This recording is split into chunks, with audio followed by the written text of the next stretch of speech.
Hello, football family. Welcome into Huddle It Up Films. We have a fantasy football episode. As you can see by the title, we're talking about the quarterbacks today. And there was one person I had to bring in on this, and that, as you can see, at real Jake Vogel. Jake Vogel is joining me. Jake, just first of all, how are you doing today? I'm doing great, Jay. Having me on. How are you doing? I'm doing great. I'm doing great. Fantasy football is a love of mine, and I wanted to bring you on because I've seen your prowess in it. I've seen your comments on it, and I know you do the research. And I thought, what better of a person to bring on than Jake Vogel? So, apologize for stumbling through that, but you get the message. Jake, you've been doing this a long time. I've been doing it for over 30 years, as you can judge by the bags under my eyes. But I know you go back to the old standard days of fantasy football. And when we talk about quarterbacks in tiers, what are you looking for? What is your overall philosophy in a brand new league or a redraft league as far as, do you wait? Do you jump on the Mahomes early? What is your general strategy? I think it changes year to year for me. So this year, I've been in a bunch of dynasty startups that are also super flex. So that's going to change your draft strategy completely versus a redraft league where you know the people in there and they're maybe going to wait on quarterbacks. So then you wait so that the value is equal, or maybe you pounce on a guy that's clearly head and shoulders above some of the other ones in the group. So for me, it changes. This year, I've been a little bit quarterback early, but that's strictly been the leagues that I've entered already.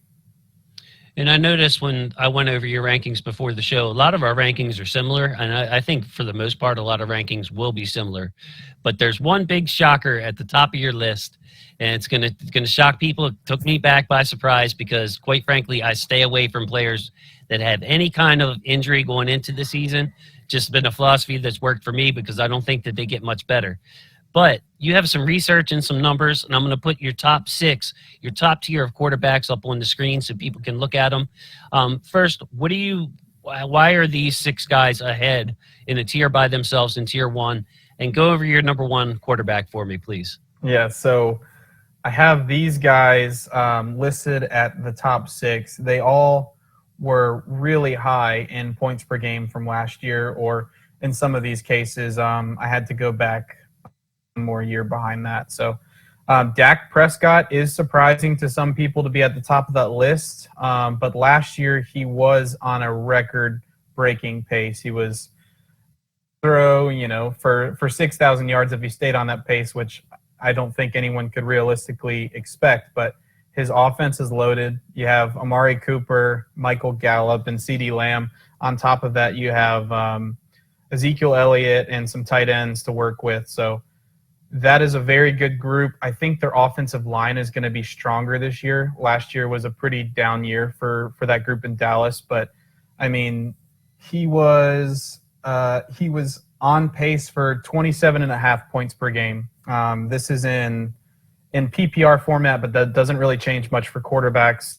Just standard 4 points for touchdowns for touchdown passes, and then everything else is pretty status quo with the 25 points. 25 yards equals 1 point there passing as well. So, he was on a pace. Right behind him, I have Patrick Mahomes. You could take him first. I'm not going to say anything because, the guy is stellar. The only reason I kind of docked him is because he has two weapons. Well, let's say three weapons. If any of those guys goes down, I think Mahomes is going to regress ever slightly. Prescott just has a little bit better group of total playmakers that if one of the guys goes down with injury, not himself, that I think he'll be ahead of Mahomes in that area. Next down the list, I have Lamar Jackson. So in 2020, he averaged 23.58 points per game. And in 2019, he was ridiculous with 30 points per game. So I just did an average of those two. I got 26.8 points per game. I think he will be in between those 2 years. So that felt pretty fair for me. And then right behind him, I have Aaron Rodgers. Yeah, and Rodgers sticks out to me in the group, and I have actually my number 3 through 5 are exactly the same as yours in Jackson, Rodgers, and Murray. But what separates, or the big difference between Rodgers, at least at his age now, and the other quarterbacks is the rushing aspect that you get. The rushing yards are just money when it comes to fantasy football. A 10-yard run is a whole point. It's worth, 25 passing yards, rushing touchdowns. And that's one of the reasons I have Allen high on my list. Are you worried that the league's going to adjust slightly to Allen, as we see to all players? Is that the reason you have him sixth after a breakout year last year? Exactly. I mean, same thing that happened to Lamar Jackson after an MVP season, I expect to happen to Josh Allen. After an MVP caliber year, you're bound for some regression. So I just bumped him down a little bit for that. Teams defensively are going to be able to understand what that offense is doing and adapt to that passing attack a little bit better than they did this past year. So I just bumped them down for that reason. I think Josh Allen is going to be a very steady player from this point forward into his career. That's what I see so far, but I would anticipate a little bit of a drop-off. So if you to listen to my advice on fantasy football, don't overdraft Josh Allen. Still draft him high, but I would not pick him as like the second quarterback overall. Yeah, and I hear a lot of people saying, well, when should I draft him? When should I draft him? You mentioned it earlier. It really depends on your league. And, if you draft with the same people year after year, you start to notice what their tendencies are, who they like. There's one guy in my league, I think I told you before, Berger, if you're out there, if Adrian Peterson plays for any team, he's going to be on Berger's team. I know this. I have my favorites. I was a Hines Ward guy, even as a Ravens fan back in the day. Emmanuel Sanders always found his way on my team in the 6th, 7th round. So there's really not any rhyme or reason that, when you say, when should I draft this guy? Well, you have to listen to your heart on that. You have to pay attention to your league scorings. But, for the basis of it being a one quarterback, 10 or 12 team league, I actually have, Jake, I have 8 guys that I'm comfortable in. That's Mahomes, Allen, Jackson, Rodgers, Murray, Wilson, Herbert, and Brady. Those are guys, if I feel like if I get any one of those guys, I'm going to be in good shape. I won't reach for a quarterback. I'll load up on running backs, wide receivers, maybe grab a tight end before them. But getting to your second tier, this is where things break up a little bit for me. And I have a hard time reading one guy, and I wanted to get your opinion on him. I always have trouble reading, and I tend to stay away or get scared when a guy goes from goes to a new team or has a new offensive coordinator, and that's Matt Stafford, and he's weighing in kind of high on your list at number 8. Yeah, so I completely understand hesitancy with Stafford. It seems the national media is pretty high on him in that situation with a Sean McVay-led offense. I am also pretty high and think his floor is going to be in that second tier and his ceiling is just the fringe of that tier 1.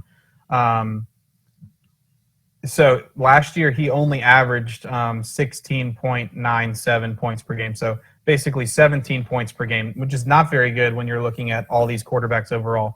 But you think about what just happened with he's out. That rushing attack looked pretty good on paper with Akers coming back. And I do believe that would also help Stafford. But in this case, with him being out the door and the run situation being a mixture of Darrell Henderson and Xavier, whoever throw into the mix, it seems like it's going to be a pass-heavy attack. And that bodes well for Matthew Stafford. So you got guys like Robert Woods and Cooper Kupp to throw the ball to, and then a bunch of other, complementary weapons. You have Van Jefferson, Tyler Higbee, Deshaun Jackson. So he's going to be slinging the rock a lot, and he has better weapons than what he had in Detroit at pretty much any point of time when you're talking about a list of multiple guys. I'm not referring to Megatron being less than Robert Woods. Yeah, no Megatron slander around here, as the kids say. Yeah, yes. Hall of Famer Calvin Johnson. So yeah, I do agree with you because even though I have him a little bit lower because of the uncertainty, the fact that he's working in that offense, and I mean, we've seen Jared Goff be a functional fantasy starter by week fill-in that offense. They're going to roll. It's just one of those systems where any player is going to thrive or be better in that system usually than they would be in another system. So I don't have any problem with you having Stafford there. There's somebody that I wanted to talk about, though, actually a person that I have above Stafford, and that is Desean Watson. And we're not going to get into the nooks and crannies. We're not lawyers. This is a football show in the first place. But obviously the man has some serious things going on with the trade request, with him being at practice but not really practicing, a lot of stuff going on. But from what I saw, just from a fantasy football perspective, was that all these cases aren't expected to come forward until after the year, which gives you hope. If you're a Desean Watson, if you have him in a dynasty league or if he's on your team, that he can be regular old Desean Watson with a bad defense and a bad team, just throwing the ball all over the place like he usually does and scrambling for his yards. So if we're going into the season and we still don't know much about Desean, how would you handle him on your list? Or would you just pass altogether? How would you handle it? So I didn't have him on my list because of that situation. It was a very awkward situation in Houston, and that's before the off-the-field allegations. And then with that stuff muddying the water even more, I didn't want to mess with it on lists. Just talking purely as a football player, Desean Watson is in that first tier for me. He's right there, probably quarterback 4 down to 6. He'd slide somewhere in there. Some nice athleticism with his legs. So yeah, he would be right there, just like where you would have him, I believe. Yeah, I would have him higher, but he's the type of guy that if everybody has a quarterback, sometimes a lot of times I'll double up. If I miss out on the run and I know 8 guys, 9 guys out of 10 or 11 guys out of 12 already have their quarterback and I'm sitting there, I might say, hey, let me just snag Desean Watson now, because if he goes off, it's going to be great value. And then I'll follow it up. My next pick, I'll double up on quarterbacks. Like, I'm not afraid to double up on quarterbacks. I want to have 2 good ones. And especially if I don't have one of those top guys, I want a solid number 2.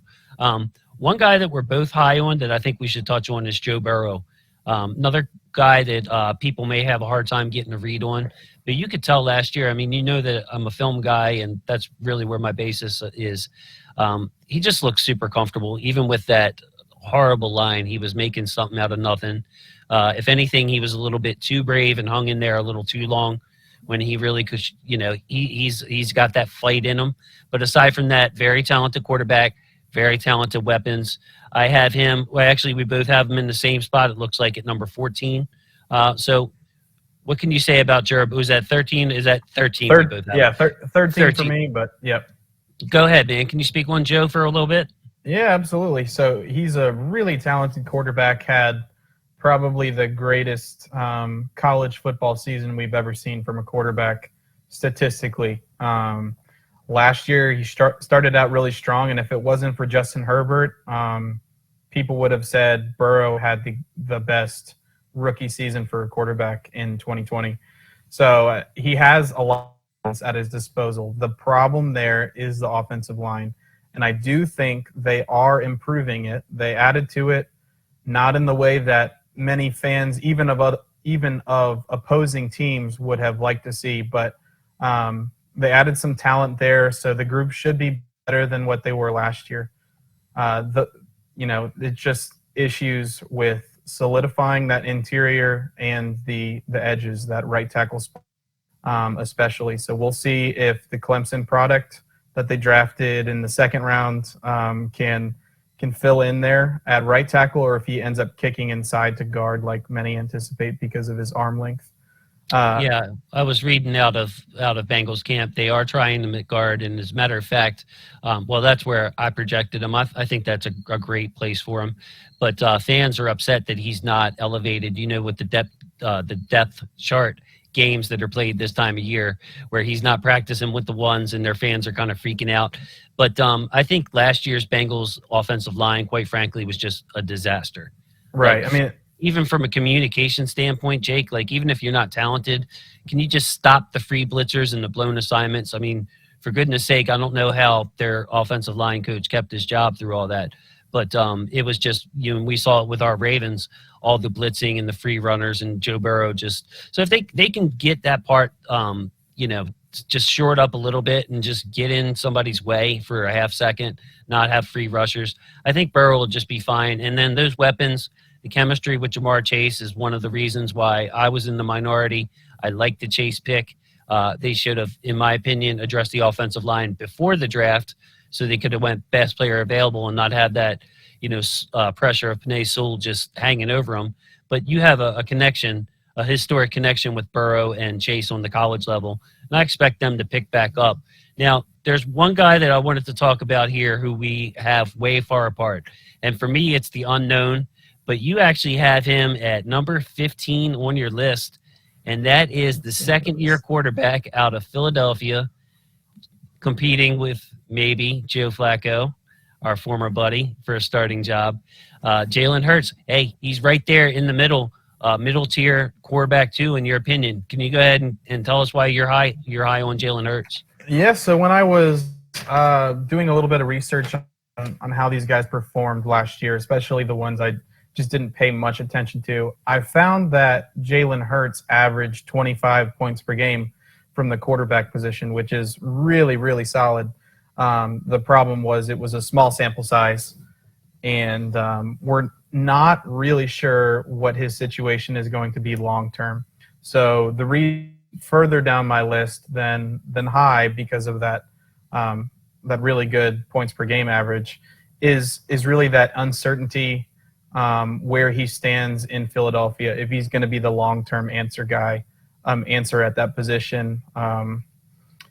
Desean Watson has been rumored as like a trade target for Philadelphia, so that's up in the air, and that would certainly impact where you draft Jalen Hurts. So he has some new weapons. Devontae Smith, an amazing wide receiver at the collegiate level. People question his size, if he's going to be able to hold up at the NFL level. He already has been banged up a little bit in training camp, but I don't think we should knock him for that. That happens to pretty much any wide receiver in camp. So they have Devontae Smith and Rager, who they drafted as a first-rounder, who is, just a solid running back. We'll get to that later. Fulgham and Hightower as well. So the receiving group is so-so. Their offensive line is not great at this point, and their defense is also pretty weak. So when a defense is weak in fantasy football, that means the offense is going to have to put up points, and they're going to be throwing the ball a lot. And if Jalen Hurts is able to do that and keep afloat with his legs as well, that provides a high floor, and I believe he's appropriate in that middle tier of quarterback team. Well, I tell you, I give you a lot of credit for there. Now here's one guy I find that I have higher, another unknown quarterback, and that's Trevor Lawrence. I look at the situation. You talked about the defense and just the team overall. I mean, there's going to be growing pains. Trevor Lawrence, I expect him to make his share of rookie mistakes. But I look at the weapons. The fact that they drafted ATN gives him a weapon out of the backfield, which I really like. And then, of course, you have on the outside, you have DJ Shark, you have Vishka Chenault, who showed up pretty well last year and did his thing. And then the third receiver, Marvin Jones, down there, steady as a rock. So they've surrounded Trevor Lawrence. If not for the O-line, I'm not really sure what to make of that group. I could see it going either way. But I think basically Trevor Lawrence is going to be asked to carry this team, to make a lot of plays. And I think that the pure numbers will be here. I kind of look at them as like what Joe Burrow was last year, and that's a better than average or a QB2 worthy, put it that way. A QB2 worthy player is somebody that will stay on your roster. Absolutely. Yeah, I think he'll be very solid as a rookie. Perhaps not as explosive as those really athletic running quarterbacks, or I should say dual threat, because I don't really think any of these guys in the league are running quarterbacks. But Lamar Jackson, when he had his first full starting time in the NFL, In 2019, he was just lighting it up, obviously 30 points per game. That is going to be Lawrence. He does have sneaky athleticism. I'd say it's a similar type movement skill to a young Aaron Rodgers, where he's going to scramble and pick up yards. He can also knock for that final push to get a first down. He is an athletic guy, and he's primarily going to be looking to throw the ball. So I think he'll be really solid. I averaged him at 18 plus points per game this year. Very, very decent season. Yeah, especially for a rookie in the offense. But I do believe in Lawrence that well, and I do think he'll get his I don't know, I want to call it like 300 to 400 yards, 300 to 500 say yards rushing, just because he is sneaky athletic and he has an arm and targets that will make you respect the deep ball. So I see a lot of open space for Lawrence to be able to work with. And then, like I said, I like the ATN pick for Lawrence's stock because that gives him a dependable out of the backfield receiver to be able to dump off to complement with James Robinson, who really showed out last year. Touching on the other rookie quarterbacks, what about Zach Wilson? Now, I have him very, very low. It's a guy that I'm not going to draft. You have him, it looks like, about a 25. Is there any chance that we could see Zach Wilson? You talked about playing from behind coming up, or is he just too limited by what's around him? I actually think his receiving core is pretty solid. The Jets were near the bottom of the league in that category last year, or definitely the year prior. It's a pretty envious group when you look at some other teams around the league. So they have Corey Davis, who I do not think is a true wide receiver one, but he's a really nice complementary piece in an offense, a high-end wide receiver two for sure. They drafted Elijah Moore. They also have Jameis Winston, and they drafted Denzel Mims pretty high, and they got Keelan Cole from the Jaguars. So the group is really solid, 4 deep at wide receiver, or 5 deep actually. And they took a running back I really like, and we will get to him later. He's from North Carolina, Michael Carter, who should be a nice security blanket as a dump-off receiving back that could end up taking that number 1 role. So we'll get to the situation later, but I do think Zach Wilson is in position for some people, yet I still project him pretty low. Yes, I can't buy into the upside of that offense, so I'm not touching them, but had to get your thoughts on there. Now, here's another really intriguing one. We talked about Matthew Stafford, in the Rams offense. Now, I look at Jameis Winston and Taysom Hill. We have no idea, and I think Sean Payton kind of likes it that way. I don't think we're going to know what's going on with quarterback, how they're rotating, if they're rotating, if it's Jameis's job, if it's Taysom's job, until we kick off the season. So is there, I guess, very quickly, is there one that you prefer over the other? And then how would you handle this in draft day? Would you take the guy that you believe in as your QB2 and just say, maybe if, like for me, if I have one of the top 5 quarterbacks that I'm counting on to have a good team, maybe instead of taking a solid quarterback 2, maybe I just draft Jameis Winston or Taysom Hill as my backup and hope they blow up and become trade bait. Yeah, so I pretty much did that exact scenario you laid out there in one of my recent dynasty drafts. I took Lamar Jackson number 2 overall. Now remember, it is dynasty. If I were doing a redraft league, Lamar would not be my 2nd overall quarterback, but I really like what he offers in that sense. And Jameis Winston is the guy for me. So in 2019, he blew things up. He had, I think, as many interceptions as he did touchdowns, 30 and 30. They should do a ESPN series on him. Right. He had 21.6 points per game in 2019. Was with a pretty loaded offense in Tampa Bay. You had Mike Evans and Chris Godwin there, along with some other, stud tight end players, Cameron Brate and OJ Howard, who seems to never figure it out. Taysom Hill has proven that he can come in games in various roles and impact the game. I want him in that situation rather than the starting quarterback, where I just don't think he has as much natural ability as a passer as a guy like Jameis Winston.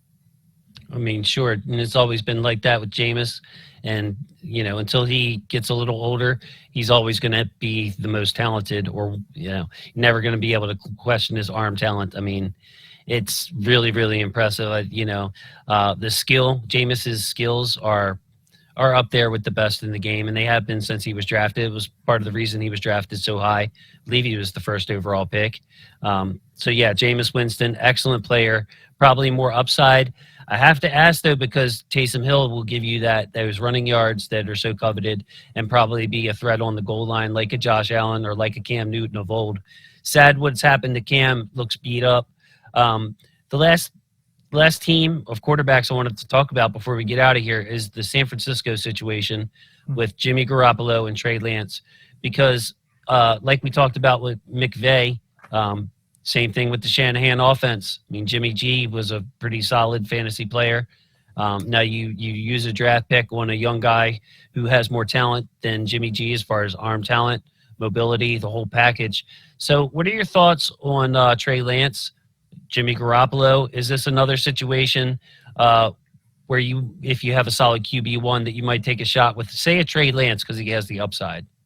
Exactly. I would definitely take Trey Lance before I would think about taking Jimmy Garoppolo. And not to say Jimmy G won't be starting. I think that situation is still up in the air, even though Kyle Shanahan and the 49ers took Lance at 3 overall. But the guy has so much athletic ability in the run game that Shanahan will be able to use, and he's to use that as soon as he can. That's not even mentioning the cannon of an arm that the kid has. He just has to hone it all together. He has to dial it in. And I think in that offense, he can be a very special player. So Trey Lance is one for keeper leagues. If you're in a dynasty, definitely draft him whenever you can. And you'll probably reap the rewards pretty soon with it. I would pull any sort of resources together and go after Lance versus a guy like Jimmy G. Thank you, Jacob. And before we wrap it up, I'm going to put your list on the screen here so everybody can see it. And could you just give us an overview of the quarterback class, your philosophy, anything else you want to add to your group as we look at your list here? Attack it in tiers. If you're drafting and tier 1 is gone, I would wait maybe a little bit before you go to tier 2. Understand the guys that you like, that you believe in. It's about situation. So much of football, including fantasy football, is about the supporting cast. So if you like a team's supporting cast, if you like what the quarterback at his disposal, then move accordingly. There you go. Go ahead, leave your questions below or hit him up on Twitter. Very reliable, very responsible. He will get back with you. He will interact with you. So if you have any questions for Jake, or if you just want to give him a hard time about his rankings, I'm sure I will. But no, in all seriousness, thank you so much, Jake. We're going to have the running backs, the wide receivers, the tight ends, the defense coming up. So we're just getting started. Hope you guys enjoyed the show. Thank you. Love my football family. And we'll see you next time.